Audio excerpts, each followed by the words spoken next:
All right.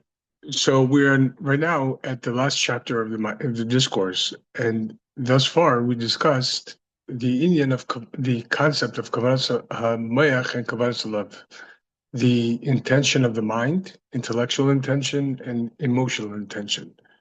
Intellectual of the mind is to fully grasp a particular concept to the point where we could view it from each side, each angle, and be able to see and be able to perceive reality from the lens of that which we understand.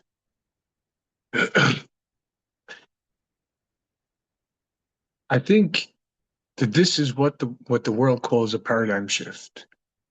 That we know the difference between perception and perspective. Perception is very unique to the individual who's doing the perceiving.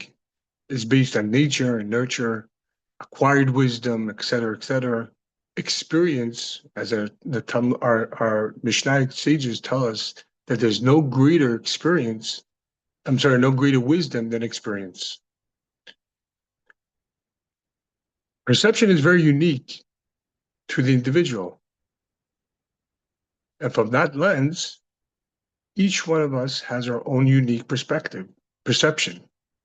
As our Tammuz says, just like our faces are not similar, so too our opinions are not similar. Because opinions are very unique to the individual. And they're based not just on current lifetime experiences, but collective lifetime experiences. But then there's perspective, the ability to get out of oneself and look at reality not from the individual perspective, but from the holistic perspective, from above to below, seeing the entirety. A paradigm shift means that until this moment, I've understood life and perceived life, and therefore saw life from the angle of reality that I understood as reality. But that is prone to change, because reality, as I was discussing yesterday, I was discussing with several individuals that someone told me that they don't have the capacity to hold a conversation with people around them for more than 20 minutes. They simply get tired of it. And at that point, they more or less check out of the conversation. They smile and nod, but they're checked out. We made a l'chaim, and then we looked at what that means. They described that it really depends on where they're holding in life, where they're holding, how's their stress level, how's their home level, the shalom bayit, their health, and so on and so forth. From this perspective, I explained to them that in fact, it has nothing, the reality has nothing to do with reality.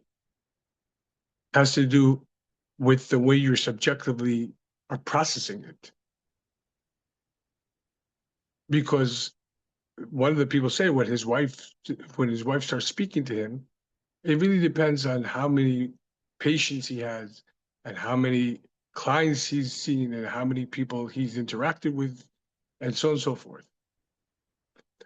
But then the truth of the matter, the reality that he's perceiving has nothing to do with his wife. Whether she makes him happy or not has nothing to do with her. He's basically eliminated her from the scene. It has to do with how he interprets her based on his subjective experience. From this perspective, I explained to them, then you're flickering Reality is a bunch of filters that you flicker throughout the month. But it has nothing to do with the objective reality. But from that perspective, we could also say that all of those flickers are still not indicative of who he is. Because he and I could sit and discuss for 3, 4, 5 hours at a time.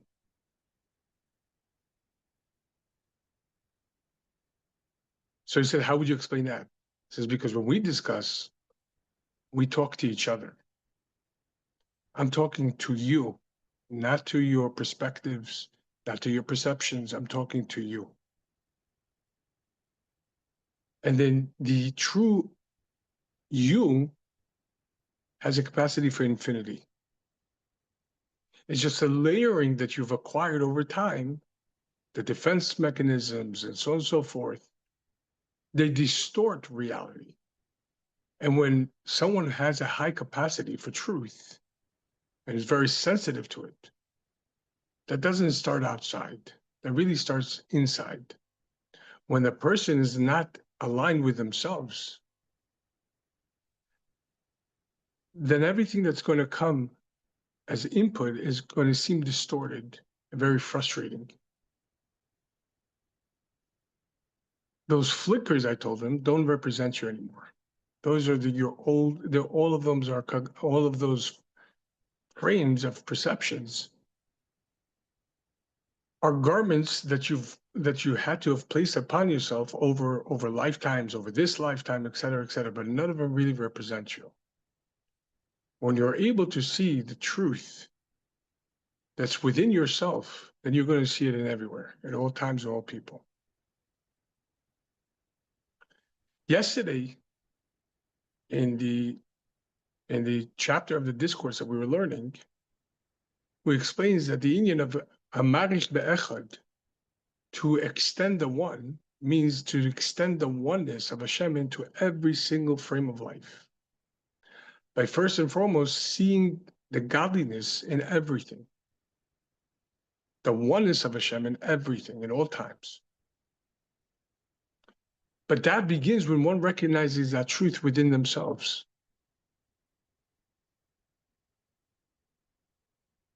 So if a person doesn't recognize their inner truth of who they really are, inevitably they're not going to recognize it outside either.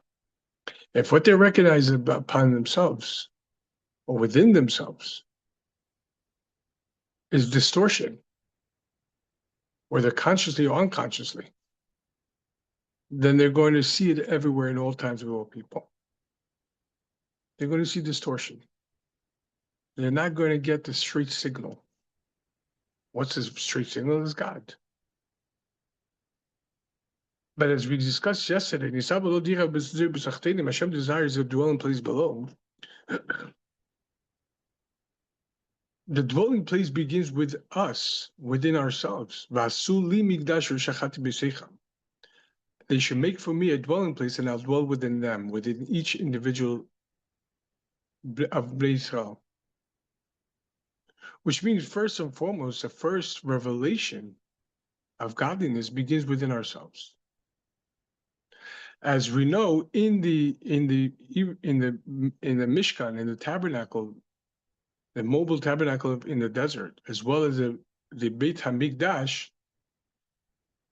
the godly transmission would begin in the Aron HaKodesh. Specifically, it would flow from between the two Keruvim, from the Holy of Holies. And then it would burst outwards.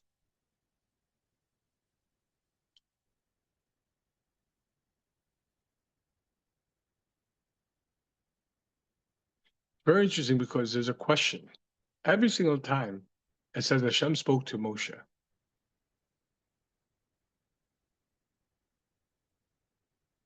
There's a question. When Hashem spoke to Moshe, when Hashem communicated to Moshe Rabbeinu, if there were people around him, did they hear the communication as well? And the answer is no. When when Torah uses the phrase Hashem spoke to Moshe, obviously Hashem does not have a mouth, nor does he have a tongue, nor does he have the 5 places where the tongue clicks in order to make the syllables and the consonants, et cetera, et cetera. So what does it mean that Hashem spoke to Moshe?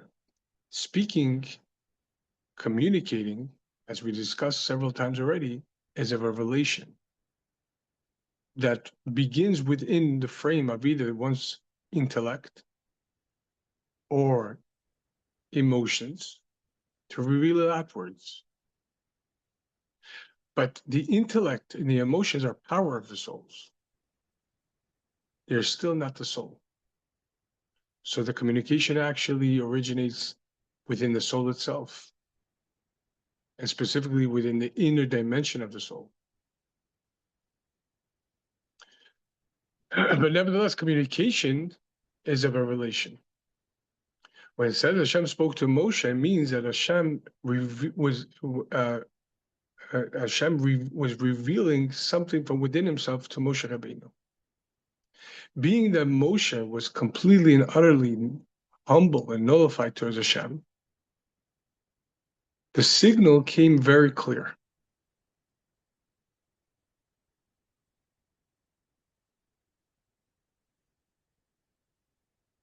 Incidentally, in a few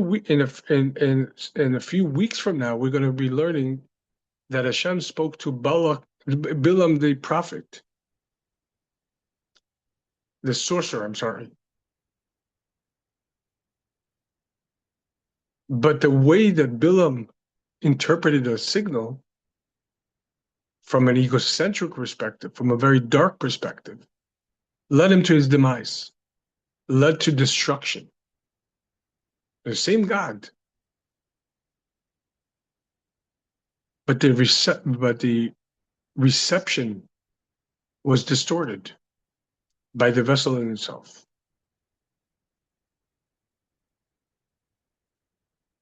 When we perceive distortion, this means this: our vessels are not humble. They're not clear. They're not clear. They're not translucent. They're very opaque and dense. For that reason, the light comes in, but very, very distorted. Each and every one of us are sent into this world to draw God into the lowest plane of the netherreal world, the lowest of the low. But the question is, how do we interpret our missions in this world? Do we interpret it from the outside in or from the inside out? The inside, I mean the neshama, the pintele yid. And the pintele yid is a piece of God. The neshama, and specifically the inner dimension of the soul, is a piece of God. So do we perceive reality from that lens, or do we perceive it from the external? In yesterday's chapter, the Rebbe explained that to extend the echad means to extend that oneness into every frame of reality. And that begins with Hashem Elokeinu. To understand that our entire nature and our natural disposition is truthfully and holistically God. Hashem Elokeinu. Once, in a Farbrengen, the fifth Lubavitcher Rebbe instructed one of his prominent Hasidim, Reb Chatzke Fagin, to make a l'chaim. Reb Chatzke was a dedicated Chassid, and he was considered to be one of the greatest Hasidic prodigies. He was a secretary to the previous Rebbe. The previous Rebbe appointed him to be in charge of the underground. His entire life was dedicated to God. And eventually, as we discussed in previous Farbrengens, he and other Hasidim were rounded up by the Nazis. into a shul, and the shul was set on fire.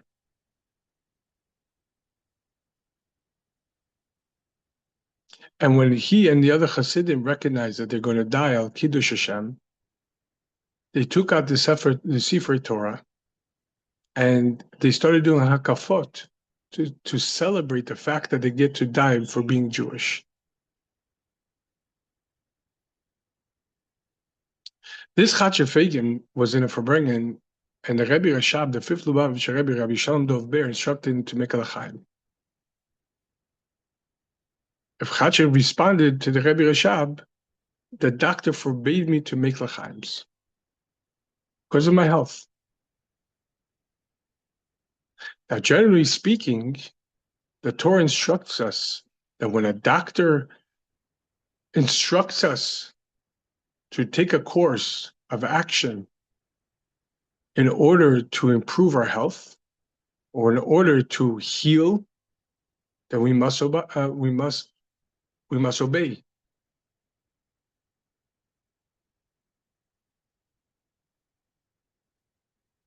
But the Rebbe Rashab responded, "Do as I do." The doctor as well instructed me not to take a l'chaim.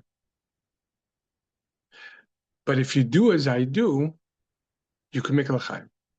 What Rebbe Rashab says, what does he do? If you hold yourself one tefach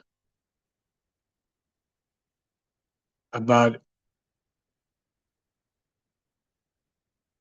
an inch and a half above the world, then the rules of the world don't apply to you.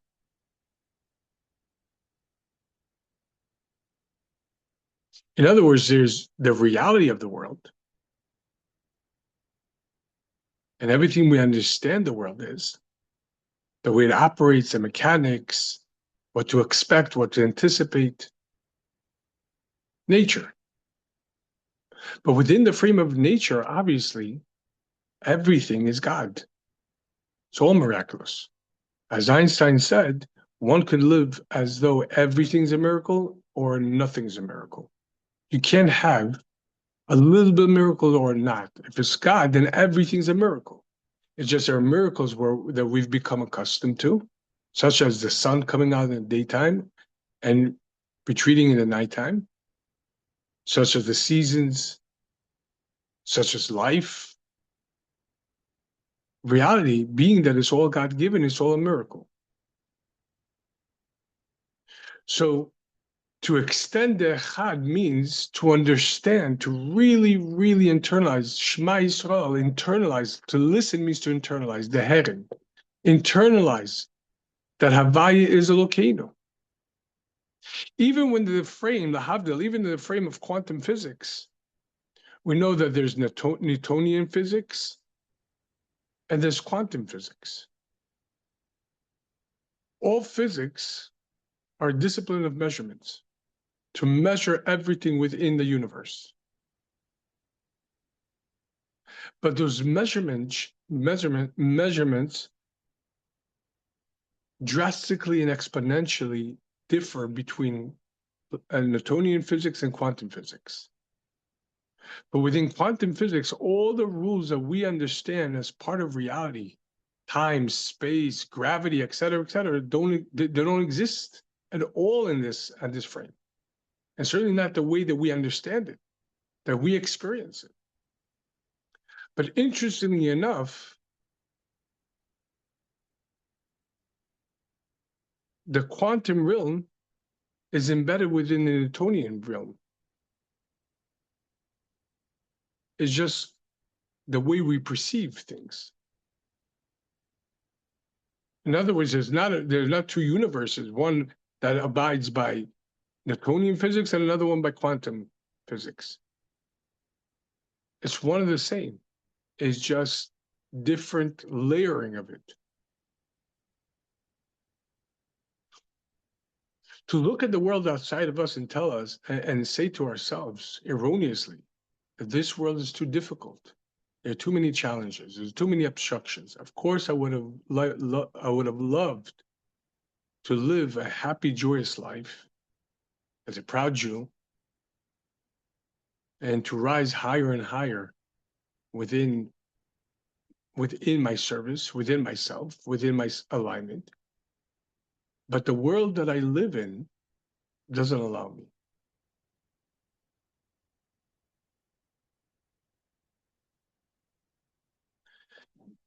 That's the opposite of echad. Because that's, God forbid, assuming, as we discussed yesterday, that there's a world and there's a God. And this world is run by Mother Nature and Father Time. And nature takes its course. Time takes its course. They're immovable, they're unstoppable, there's nothing we could do. But as we discussed yesterday, Vika Sham B'Shem Abaye Kel Olam Avram Avinu called the over there part of reality, Havaya Kel Olam, Yud Ke Vav Ke, God world. That the over there part of the world is nevertheless an expression of Yud Ke Vav Ke, and God and the world are one and the same. There's nothing outside of him.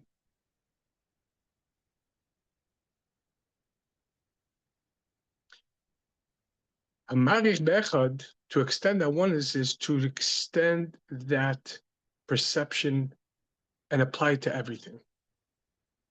Everything is a miracle. Everything is God. Everything expresses the oneness of Hashem. Every frame of reality expresses Hashem's infinite benevolence. There's that which we could perceive and understand, but there's infinitely more that we don't. And we can't.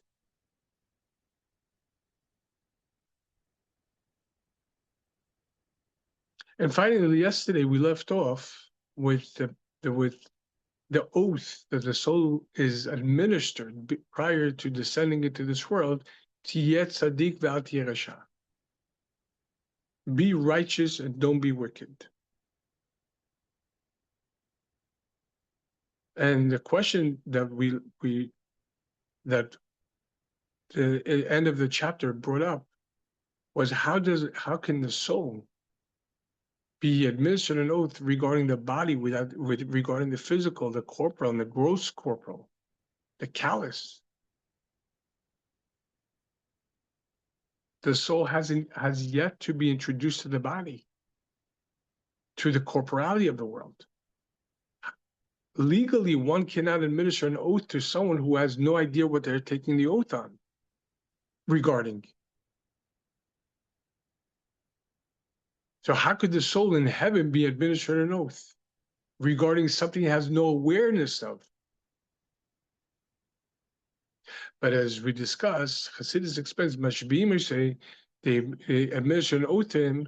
Mashbi'in is related to the word masbi'in, they satiate him. The neshama is given an extra measure of divine strength in a form of a shvu'ah. What's an oath?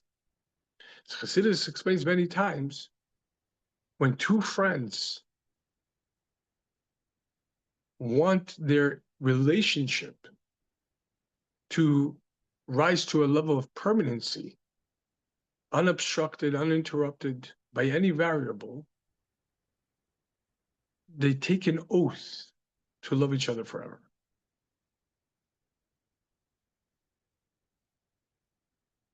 What's the difference of a promise and an oath? A promise is a promise that I promise that I'll try to get to it, God willing, bli neder, so long as the variables aren't too difficult, aren't too obstructive. But if they're too much, I can't. It's not that I don't want to, I just can't.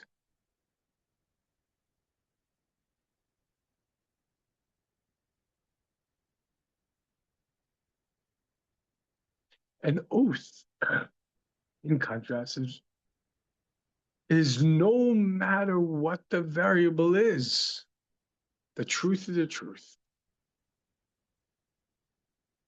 And not only the variables are not going to obstruct us, impede us, God forbid.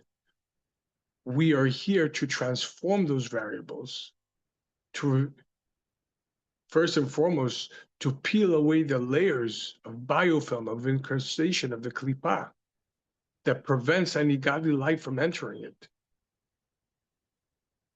We peel off the layers in order to discover the truth and then start drawing that truth from within that variable.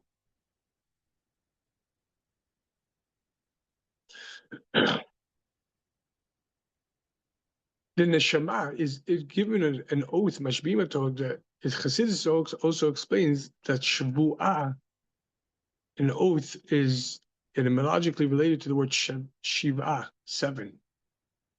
That the godly soul is given the ability not to be taken aback by the 7 emotions of the animal soul, and to transform the 7 emotions of the animal soul to serve God.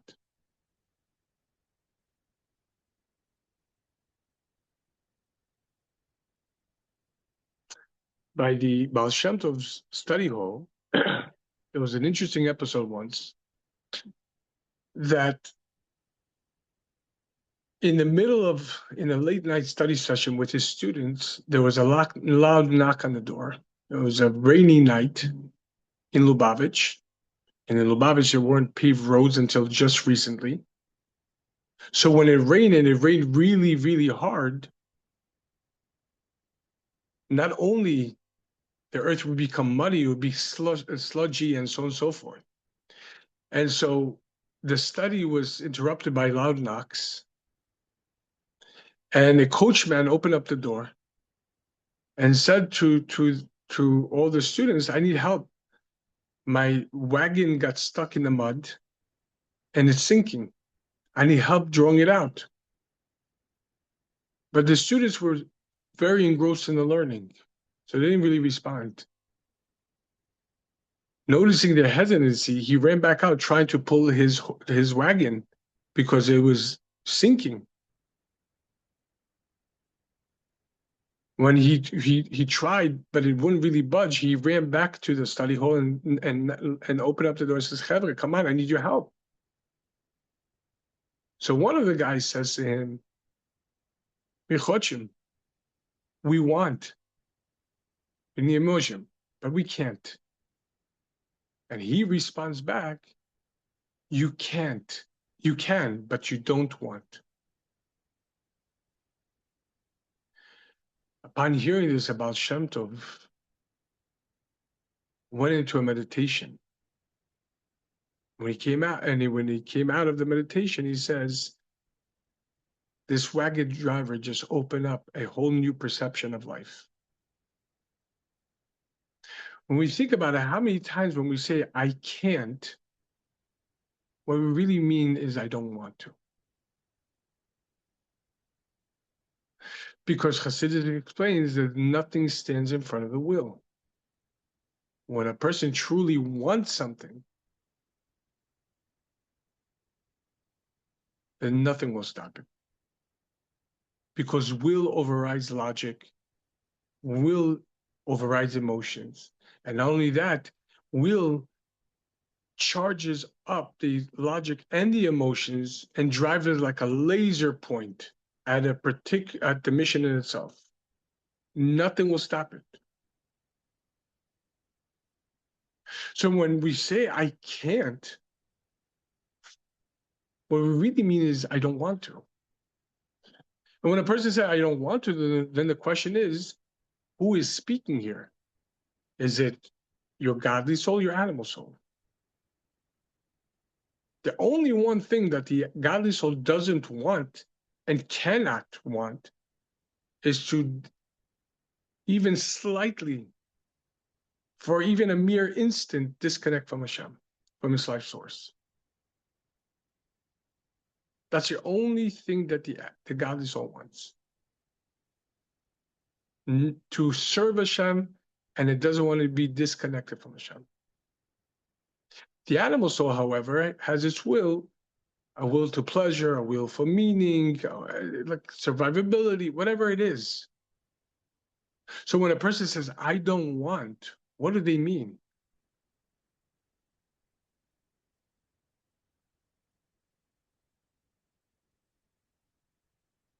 Who is speaking? If this is an opportunity that by divine providence Hashem brought in front of you right now, what do you mean you don't want? What do you mean you can't? Why don't you want? Is that the truth? You don't want? Of course you do. Must be the animal soul. It's very interesting because in halacha, regarding a man who refuses a get to his wife, and unfortunately this is a plague, based in the Supreme Court is allowed to appoint men after trying to convince him over and over and inviting him to court, and he refuses because he wants to hold his wife hostage.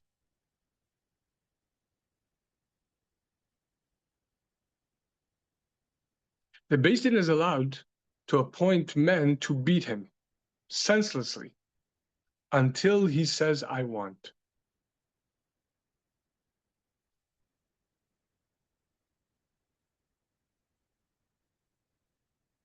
The Rebbe asked a question regarding this in one of his talks.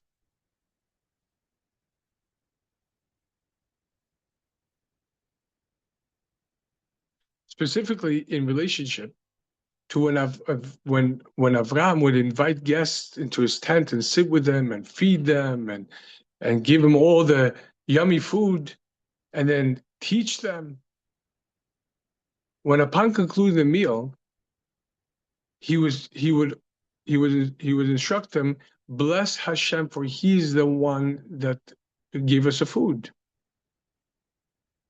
Food doesn't just come like this in a desert. So if they refused, he would say, if that's the case, they pay the full charge. And this is very rare food over here. It's in the desert after all. So then inevitably they would agree to bench. The Rebbe asked a question of what use is this type of benching? Clearly they weren't interested. And the only thing that got him to bench is the fact that if I'm not going to bench, I'm going to have to pay money, which I don't want to or I don't have. In other words, this was benching for an ulterior reason. Why would Avraham Avinu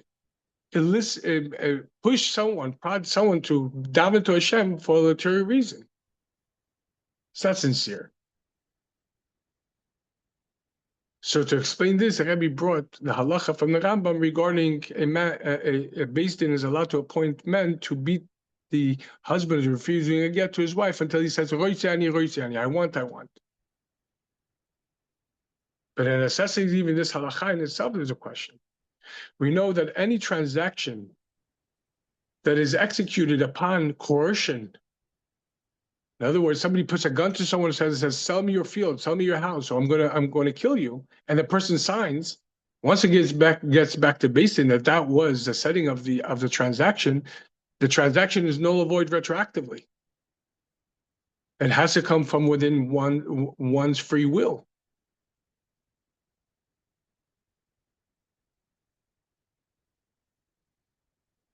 So how is it that Beis Din is allowed to force a man to give a get when he clearly doesn't want? Why is that not null and void after he gets beaten? It's very simple. Torah says that when the couple understand that for one reason or another they tried everything and it's not working out. I mean, they really tried everything, as we discussed in the marriage classes. According to Beis Shammai, Beis Hillel,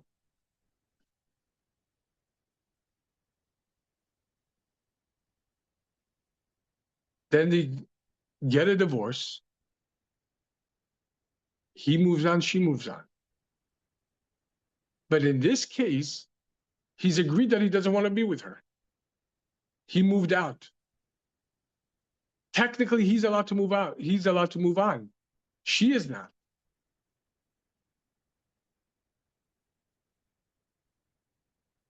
Why would he do this to her? Why would he hold her hostage like this? It's only out of his ego, out of his animal soul. And for that reason, to an animal, you must speak sometimes. If the animal doesn't understand, you must speak to like an animal. You have to put it in his place. No, today's Reb Mendel's your side. And Mendel had the Mishpia, Zalma Moshe Yitzchaki. During the course of Farbrengen, sometimes he would speak with very, very, how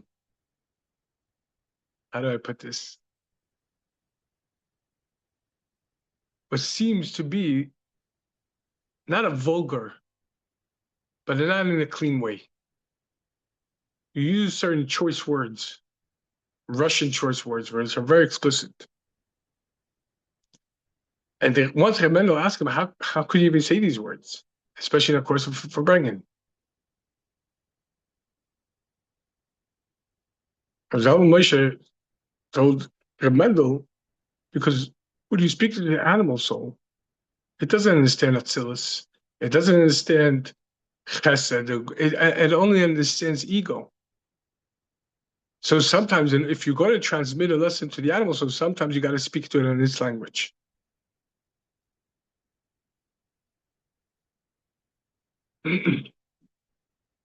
When the husband says, I don't want, it's not that he doesn't want. Who doesn't want?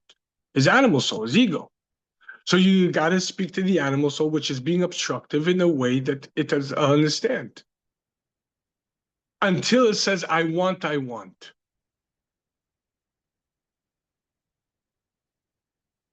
Which means once the animal soul releases grip, then the truth comes out. It does want. Of course, a person wants to do the right thing. But Yisro took for it. His Yetzer Hara took a hold of him.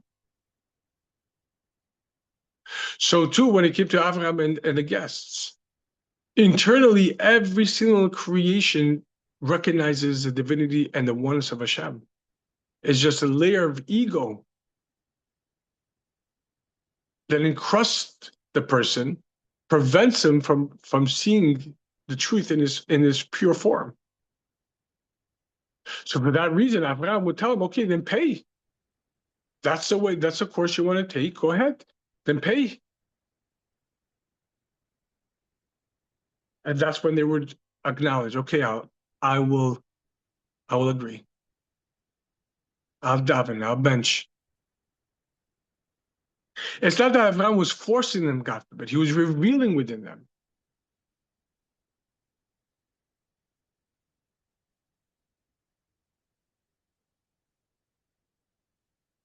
It's just in our generation, we must do it from love and connection. Because the biggest Yetzer Hara in this generation is the lack of connection. And most people who are obtrusive or obstructive to Yiddishkeit, to true spirituality, is because of density that came from pain, from intergenerational pain, et cetera, et cetera. So this generation, it's not prudent to Chaz v'Shalom take the negative approach, the harsh approach, to beat them.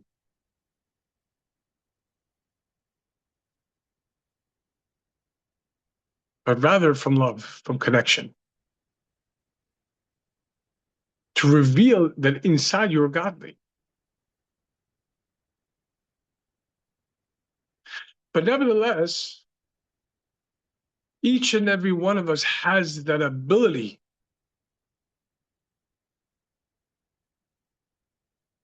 to overcome every single challenge that Hashem, by divine providence, out of his infinite benevolence, creates us with it right now. When a person says, I can't because of circumstances, it means they're not aligned with themselves. Because internally they were given the ability, that oath injected them with transcendent ability to transcend reality, to climb a tefach above the world, not to be taken aback by the world. But that's when you understand Havaya Elokeinu, that my nature is only an interface for Yud Kei Vav Kei. Then a person will be able to see and perceive the oneness of Hashem in everything and extend that into all reality. Let's finish up the discourse. Meir says, Ad Kan, for Shema Yisrael Hashem Elokeinu Hashem Echad, we need kavanas halev. We need emotional intention, the intention of the heart. So the last of the driving question in the beginning of the discourse was seemingly Hashem Echad is a mental intention, an intellectual intention. Why does Rabbi Meir says that Shema Yisrael Hashem Elokeinu Hashem Echad requires emotional intention, the intention of the heart? Means that this knowledge of the achdus of Hashem, the oneness of Hashem, Havaya Elokeinu, should not remain philosophical or conceptual in our mind. But rather, a person needs to drive this. That's the service, to drive that which the mind knows, contemplated and meditated, into the emotional space, in order to churn out holy characteristics. In other words, so long as the person understands the oneness of Hashem and understands the concept and so on and so forth, but when it comes to their emotional space with others, with situations, they react, retract, get angry, and so on and so forth. It means the concept did not reach the heart yet.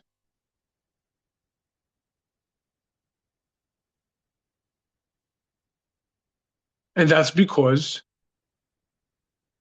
they're dense.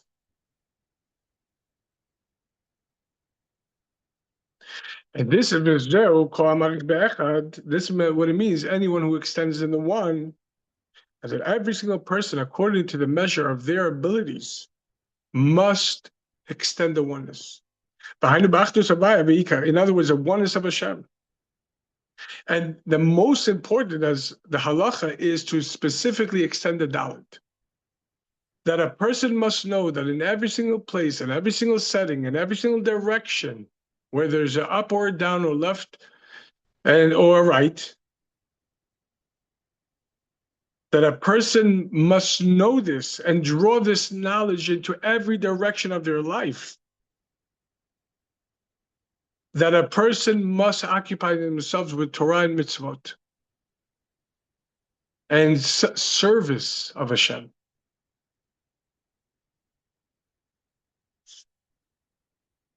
Everyone is obliged to learn Torah according to their capacity, according to what their framework is, and so on and so forth. Every person must have a setting to learn Torah. There is a Rabbi Markowitz in Crown Heights. He's a very big, in Hebrew it's called Askan. He deals with the public needs. As a matter of fact, on Motzei Yom Kippurim, if anybody ever has the privilege of going to 770 for Yom Kippur or for Shmini Atzeret Simchat Torah, would see a bunch of trailers in front of 770. One of those trailers, they're food trailers, refrigerated food trailers, which are left on for the duration of Yom Kippur, as well as Shmini Atzeret Simchat Torah. In order to provide food for all the guests. You're talking about thousands of guests. And it's all sponsored by Rabbi Markowitz.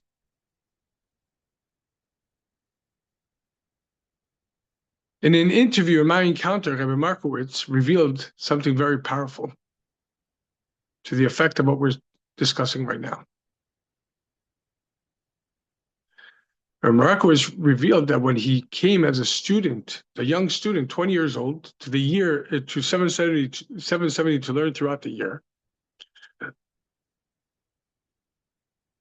he fell by the wayside. He started getting involved with things outside of learning and that drew him outside. And slowly, he got out of the framework of being a student. He stopped coming to yeshiva. He got involved with things outside in the city and so on and so forth.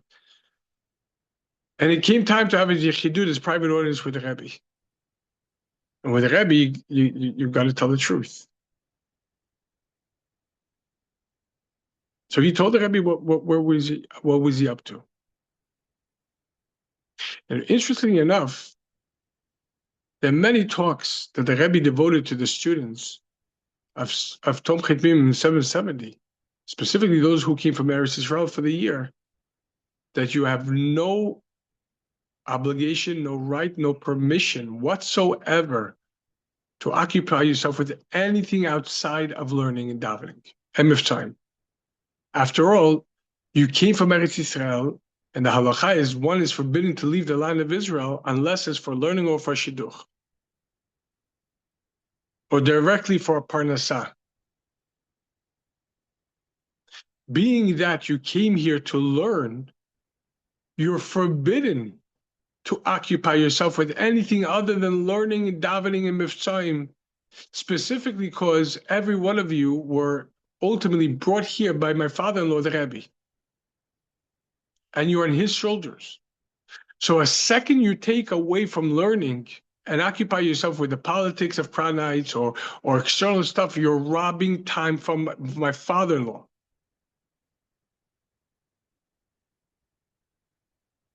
And it's a very serious issue.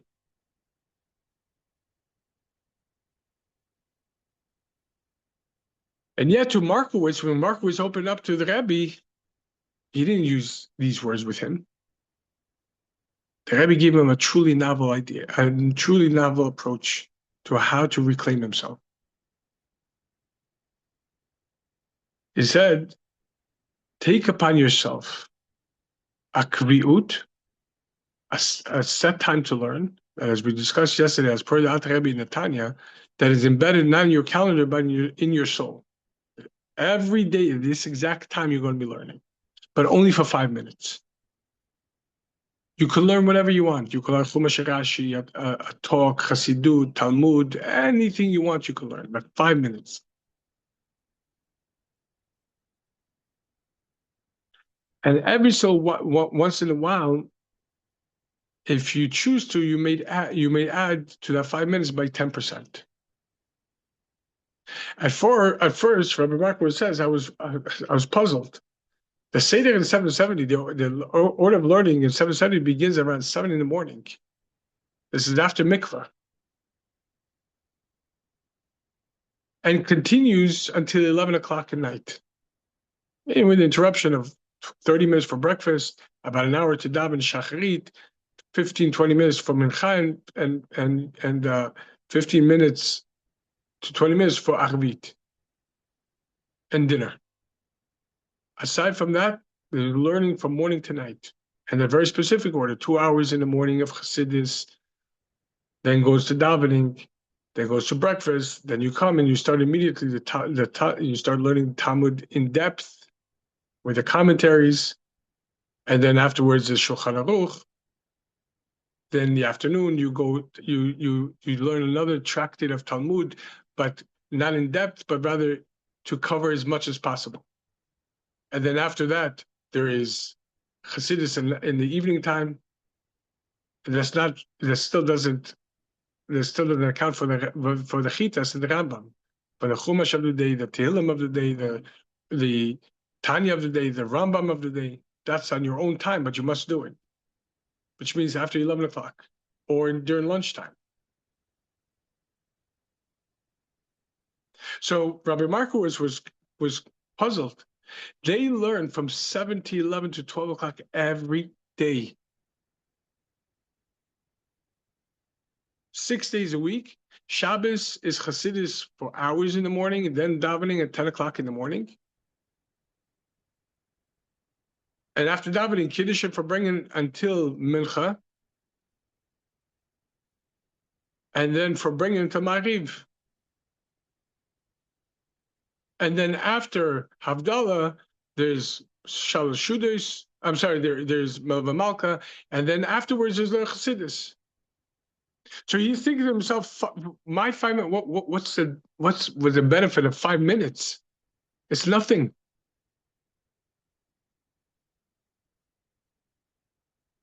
But he realized that 5 minutes was his capacity to learn in that moment. That's what the Rebbe called it. But in creating that kriyut, setting that essential time, open up his channels. And within a very short time of doing this, he started expanding until he came to be learning all day long.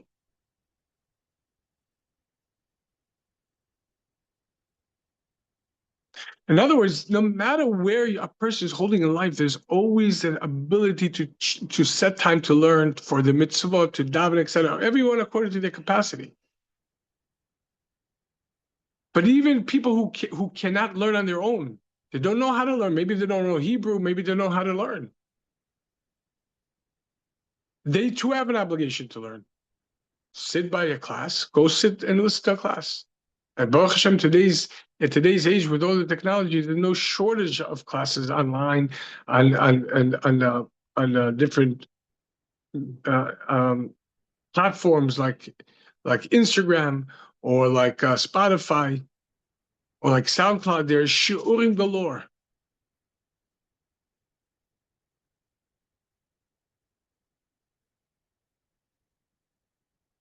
And this is what Rabbi Osher ben Yaakov said, B'Dalet, that one has to extend the Dalet. That the extending of the one is specifically in the Dalet. Because there are those people that are the mistake to think that obviously God applied and godliness and serving God applied in the old country, but not here in America, not where I'm holding in life. Obviously, when things ease up a little bit and the situation changes and allows for more learning, for more, of course I'm going to.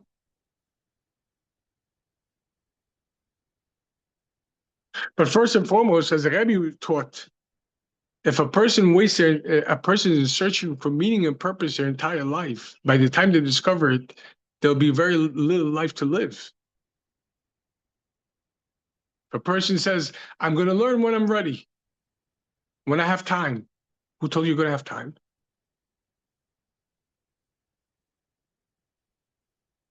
As a Berditchev Rebbe once told one of his congregants, upon noticing that every morning he would rush out of davening, and once the Berditchev Rebbe asked him, where are you rushing to? He says, I'm rushing to Birkat Parnasa. The Berditchev Rebbe responded, how do you know you're not rushing away from making a Parnasa? We're always in a rush. We're in a rush.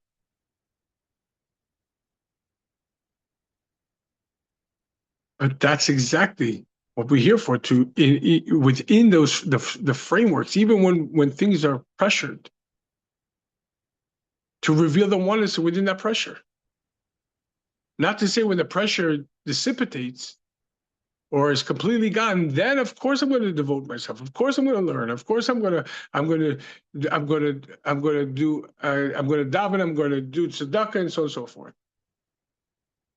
As the previous Rebbe, the Rebbe brings the famous teaching of the previous Rebbe, Nisha in Hayom, not the avodah in itself, is not that one day I wake up in a good mood, and today I'm going to learn with the truth, I'm going to daven with the truth, I'm going to give tzedakah with the truth.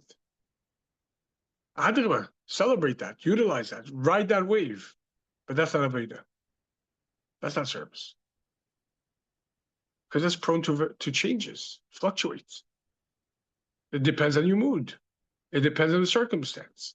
It depends on your receptiveness. It depends on your triggers. It depends on so many things that, that who knows if you'll ever control. That's not a Veda. And what if tomorrow you wake up in a bad mood? Then what? No more? That's it. We're done. No more davening. No more learning. So what? So that's not service. It's not that's not continuous. Rather, Aveda is to discover who I am. Who's the I? To probe deep within oneself, beyond the layering, beyond those filtered, the flickers of reality that one puts around themselves as defense mechanisms. And today I view the world like, what's the name? Louis Armstrong. And I think to myself, what a wonderful world. Right? It's just like, okay, that's beautiful that you think that today. And what about tomorrow? What about when you're triggered? What about when you just don't feel like it? What about when you're being honest, but the world in itself is just too hard? Then what? We're done? That's it? It was nice until now? It was green until this moment, but now that's not a Veda. Veda is to discover your point of infinity, Havaya Lokeinu. That the very natural setting that you recognize as reality is all God given to you. And your actual self is holy of holies, infinite.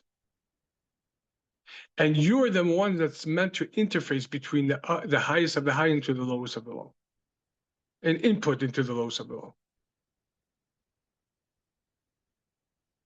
Then the service will be constant. There is a korban called korban tamid, the continual offer. One sheep in the morning and one sheep in the afternoon. It's very interesting. Why is it called a tamid? There's only one in the morning, one in the afternoon.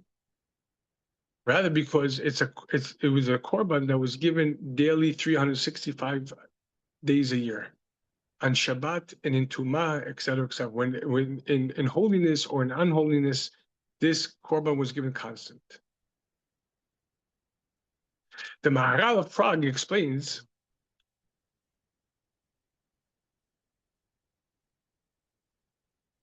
as a keves achat taseh b'boker, as a keves l'sheni taseh ben ha'arabim.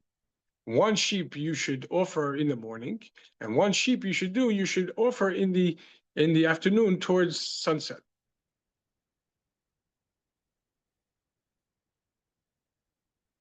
What's morning? Clarity. Boker or. What's the afternoon? When the light starts waning away and nighttime, it starts to set in. In other words, a point of confusion. That one must give this korban, this connection themselves, offer themselves their essential selves, no matter what the external situation might look like. There's a service to get connected and closer when things are good, when things are easy, when things are flowing and very clear. And there's a service which is even more superior to the previous one when things are darker. Because so long as it's light and luminescent, a person doesn't know if they're really involved. Perhaps there's a circumstance, but it's specifically when the fish or the bird has to swim against the current. Now you know you're alive. And this, let's go back to the discourse. This is what Rabbi Yaakov ben Acha says about Dalet, that one has to extend the Dalet. That the echad, the oneness, has to extend it to every frame of reality. The north is gvura, the south is chesed. In other words, no matter how luminescent or the opposite, no matter how free flowing or turbulent, one must bring this oneness into Hashem, into every single frame, and not be taken aback by it.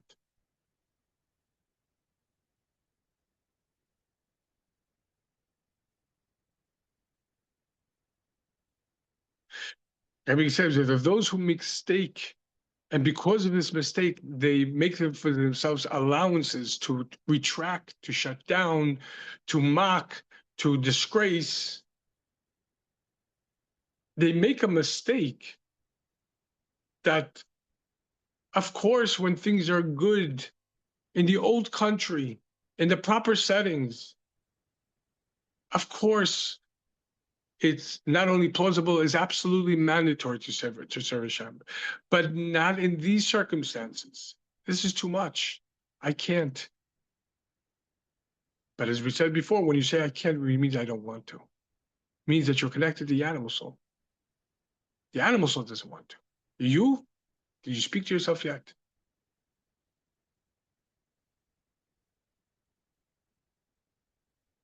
There's a Rabbi Hecht, alav shalom. He, Baruch Hashem, he made an empire, but in the early days, he found himself very overwhelmed in his position in the Shaliach. This is the early days of Shlichus, where resources, financial resources, food resources, everything wasn't available today, like it was today. And he found himself very overwhelmed.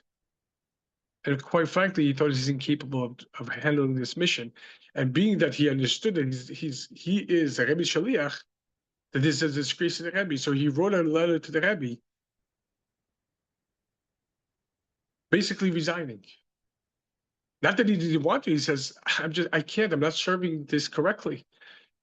And he included the key to the Chabad house to appoint another rabbi who is capable. The Rebbe responds back, as the verse says, even before they called upon me, I already gave him an answer. It says the Rebbe, even before you wrote, I already thought about this, and I already answered this. There's a great rabbi in your vicinity. His name is Rabbi Hecht. Go and speak to him. Get to know him a little bit. I already sent the one who's capable. It's Rabbi Hecht. In other words, the part that was overwhelmed by the exterior, that wasn't him. Because if this is where you're sent, then you're capable, able to serve infinitely with joy.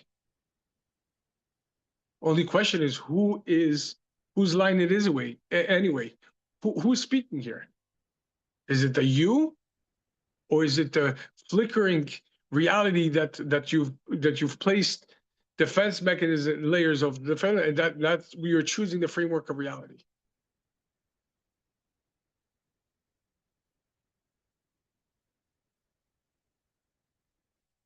And then the final part of the halacha is Rav Ashi says, yes, extend the dalet, but do not detract from the chet of echad.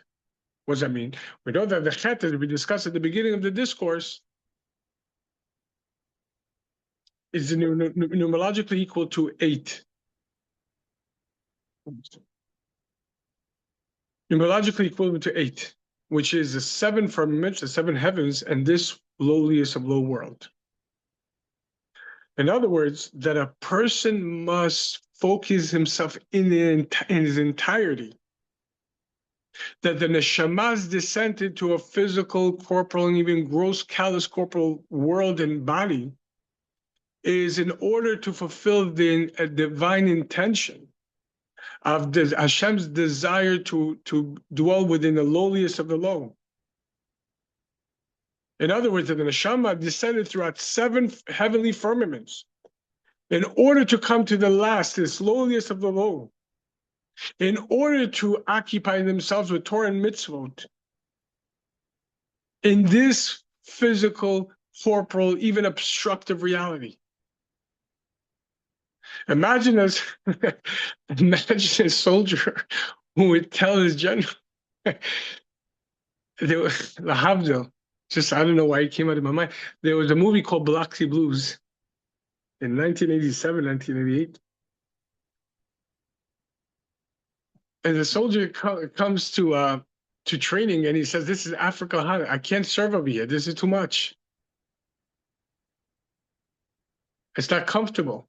Imagine a soldier tells his general, listen, of course I want to serve the army. And I give my 100%, but not in this field. Send me to the Caribbeans and the beach. I will protect the beach.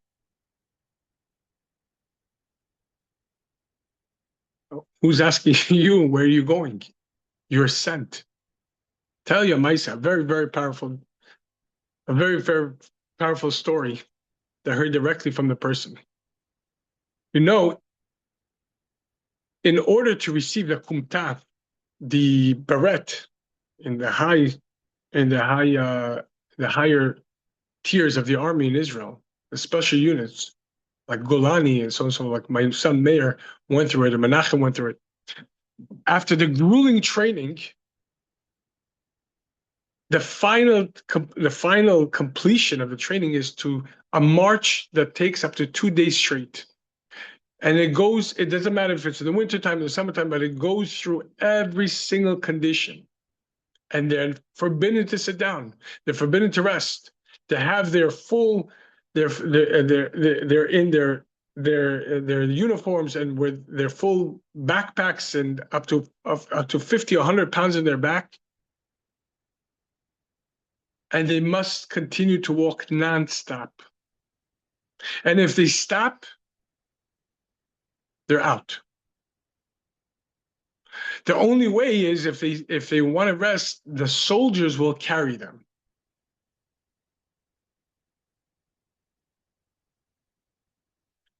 What's happened, they have a certain course. It's not just an indefinite course. There's a course. Yes, it's a long track, hills and valleys, plains and this, but there's a course and there's an endpoint to it. And once a training unit went through the grueling journey, and as they were coming closer and closer to their destination, it's tired and worn out. And I was told that after that journey, sometimes it takes 2 to 3 days until the soldier is able to take off their boot because their foot is so swollen. So when they come in closer and closer to the rendezvous point where they're finished, they get the second wind. They're so excited. Okay, we're going to finish in about an hour, in about 30 minutes, about 10 minutes. We're going to pop open a bottle of l'chaim and we're going to say l'chaim, mazel tov. And once it happened that the commander who was leading this unit, when they finally came to the end point, and they were ready to plop down, without even turning around to his unit, the commander continued. And so long as the commander is continuing, the soldiers have to continue.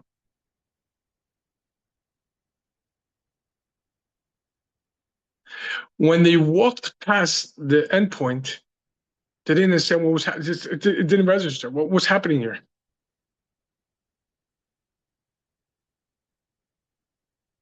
And within 5 minutes, a lot of them began to cry and plop down. They just couldn't anymore. They put in the full 2 days walking. They were in miserable pain. They were exhausted, heat exhaustion, and everything else. They made it. And yet the commander is continuing without even signaling what's happening. But they can't question. The commander continued to walk another 5 kilometers.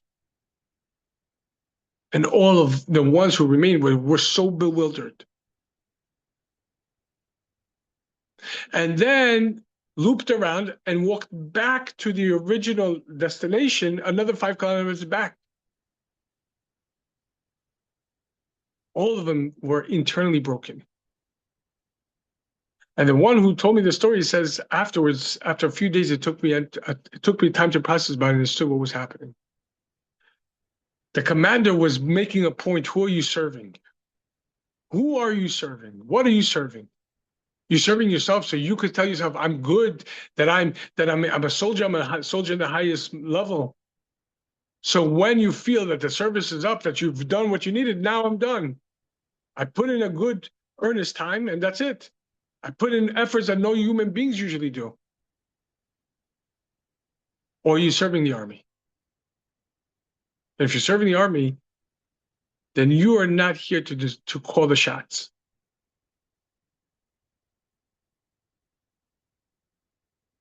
In a Yubei Tammuz for bringing 1951,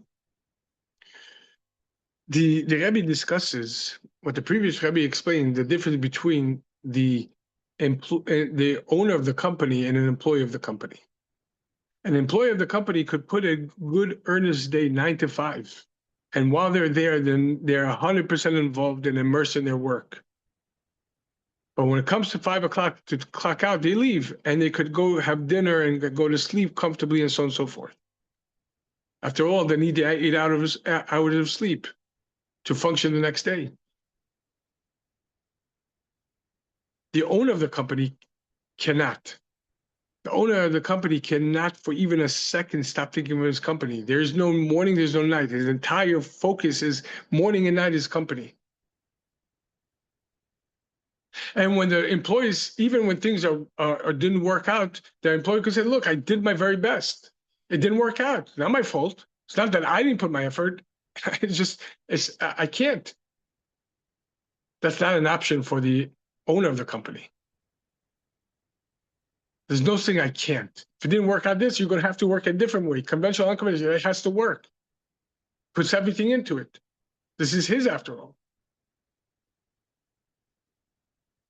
So too, the Friedrich Rebbe says that the chet, you cannot take away from this. Don't take away from this, from the understanding that you're the Shema descended throughout 7 heavens into this lowliness of world in order to learn Torah and do them and perform the mitzvot in order to draw God into this world.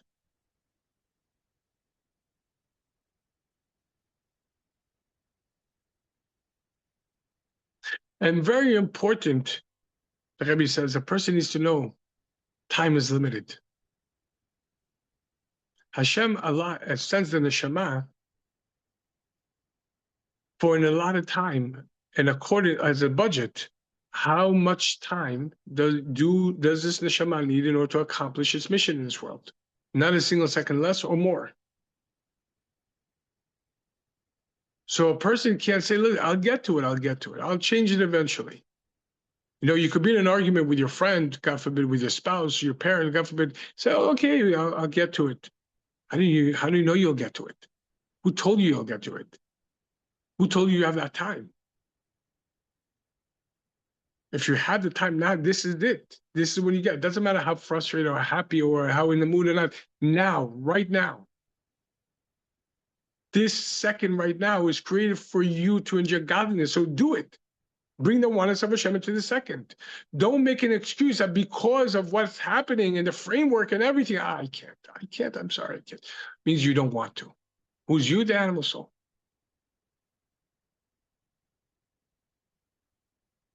The Rebbe says, every single person, their days and the years are measured. And it says, today you must do it. The learning of the Torah in order for the person to know what to do and how to do it, in order to fulfill the practical mitzvahs in this practical world. For this reason, the Shema came in the first place. That's the main reason why you're here. And that's what Rav Ashi says, don't detract from the chet. You extend the daled, yes, but don't detract from the chet.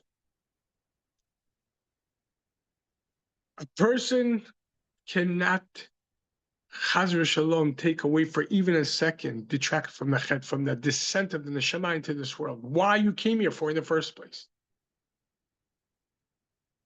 That you came here for one reason and one reason only, that right now you've got to illuminate the world, right now.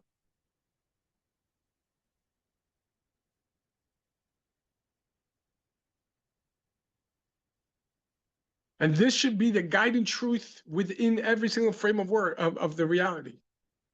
In other words, in every single place, in every single space that a person finds themselves, that's where they need to learn, that's where they need to do the mitzvah. What's the mitzvah available right now? No, there's a very famous Maisa. that in the old country, in Ukraine, back in the old days, to come upon an etrog for Sukkot was very, very difficult, logistically, and as well as the Jews were unfortunately were in dire straits of financial dire straits. So usually a community would purchase one etrog, and everybody had a chance to shake it. But one particular person wanted his own etrog. What did he do? The morning of Sukkot, he sold his tefillin. After davening, he sold his tefillin, and with the money, he went and bought an etrog. Now his wife didn't see an etrog. She never seen an etrog. Women at those times didn't shake. And certainly she never seen him have an etrog. So when he brought it home and left it in the kitchen, she thought it was a lemon and she cut it for Seudas Yom Tov. When he came back from mikvah, Erev Yom Tov, and he's looking for his etrog, and then starts frantically looking. And he asks his wife, "Did you see my etrog?" He said, "What etrog?" He said, "I put an etrog here." She says, "Oh, I thought that was a lemon. I cut it into the salad." What did he do? He gave her a big hug.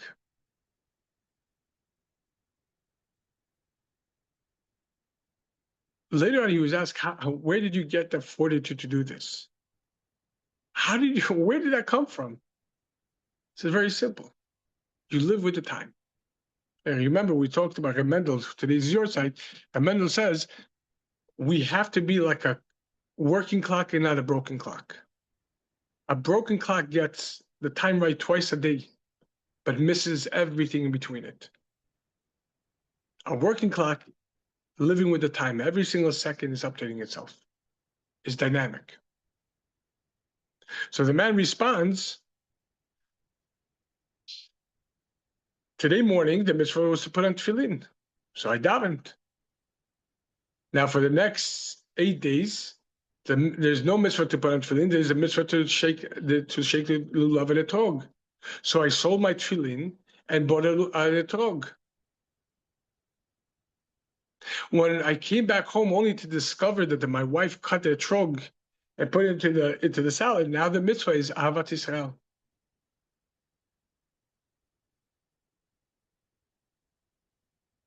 In other words, every single second there is a mitzvah that a way to bond ourselves to Hashem to the world and to reveal it and so on and so forth. Every single frame of life, and this is why your neshama came for. So we said many times, perhaps that's what you're dealing with right now, is the very reason why you're born in the first place.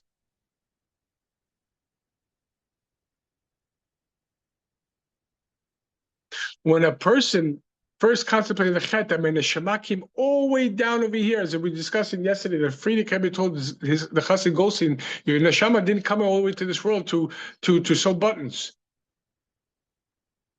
If I would come from Europe for you to sew a button on my jacket, and that's a spatial distance, how much more so your neshama wouldn't come through 7 firmaments and into this lowly world only to occupy yourself with sewing buttons.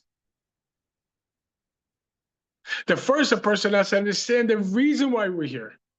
Your neshama was brought from heaven not so it could live in a heavenly cocoon. If Hashem wanted that, he would have retained it in heaven. But if he drove it to the world where there's a world of deceit and darkness, it's for you to be able to illuminate and transform the world.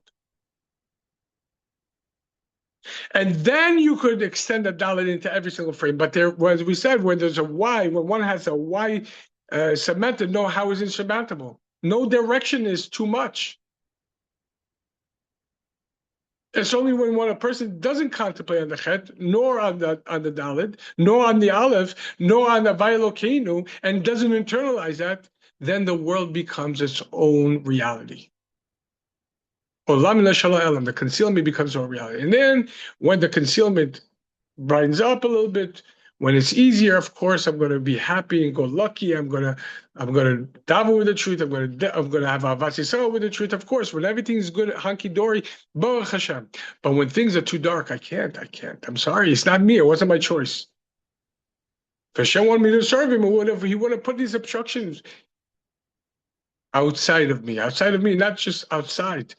Again, outside of the real you, not your framework. That's not you. That's your animal soul. You. And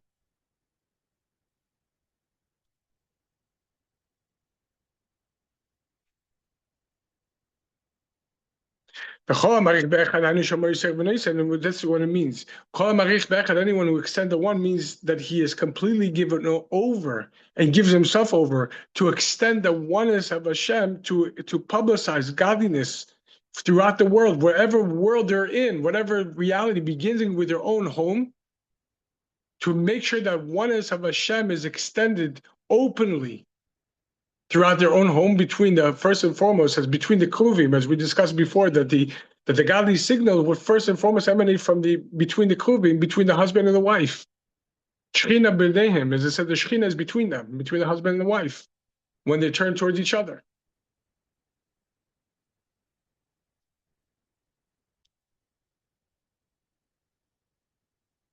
Incidentally, when the Jewish people were in Ad with Hashem, the kruvim would turn away from each other.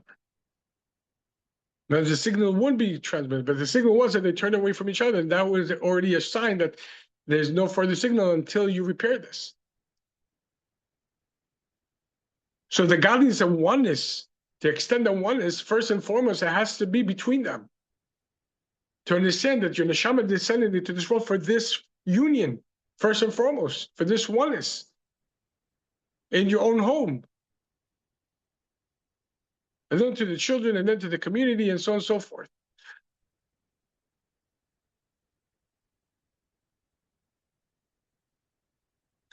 When a person does this, as it says, his days, and I'm sorry, anyone who extends the one, his days and his years are extended. What does that mean? That Hashem blesses a person with an extended life, with a long life and good years, and luminescent years with Torah and service, in order to make him more successful. When a person shows that he is or she is a vessel for this life, Hashem, it's like an accountant, an investor. When an investor does a good job on behalf of the firm that the investor is putting the money in, do a good job in growing the person's investment, then the person will put more money in them.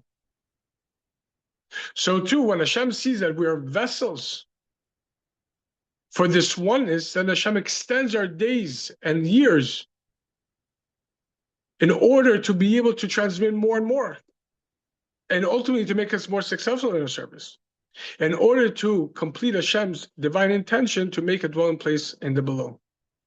The previous Rabbi concluded that Hashem Yisbarach,